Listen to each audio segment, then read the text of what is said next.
the Steele reporting played a central and essential role in the decision to seek a FISA order. FBI leadership supported relying on Steele's reporting to seek a FISA order after being advised of concerns expressed by a department attorney that Steele may have been hired by someone associated with a rival candidate or campaign. There you see him, Inspector General Michael Horowitz, exposing the FBI and their decision to use the discredited Steele dossier in order to seek a FISA warrant against the Trump campaign. So does this week's devastating revelations contribute to what was a brutal week for the FBI? Here to react, Judicial Watch President Tom Fitton. Good morning, Tom. Hey, Ed, how are you? Good, fantastic. Talk a little bit about Christopher Steele in particular and how devastating the Horowitz testimony was.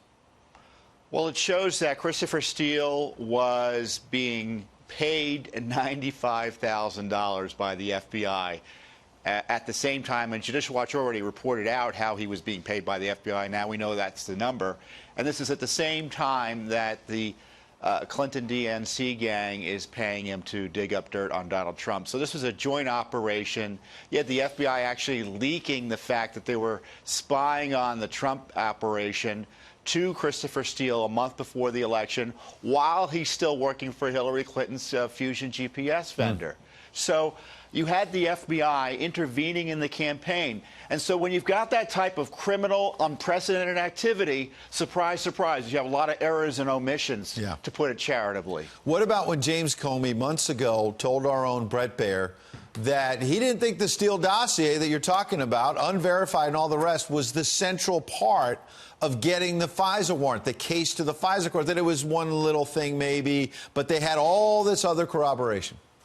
Well, the disinformation by people like James Comey on this issue and the other leadership of the Obama administration further suggests that they had something to hide, and is a further impetus, in my view, for a significant criminal investigation. Remember, the last IG report confirmed that James Comey used the dossier to go and confront President Trump, or then President-elect Trump, in a spy operation. He wasn't providing him a heads up in a defensive briefing, just like the FBI was exposed to have done with the Trump campaign in 2016. He went to the newly elected president to see how he would react.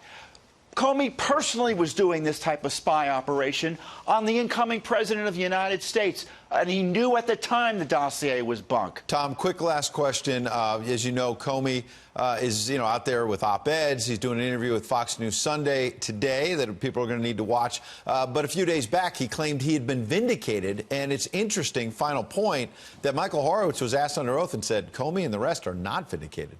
No, they haven't been vindicated. He hasn't been vindicated at all. What this documents is that Comey terribly victimized President Trump. President Trump is a crime victim, and the question is, who are the perps that are going to be prosecuted, if at all? And I hope something happens. Well, you talk about a criminal investigation. John Durham is the prosecutor in charge of that. We'll see what he finds in the next few months ahead. Tom Fitton, appreciate you coming in.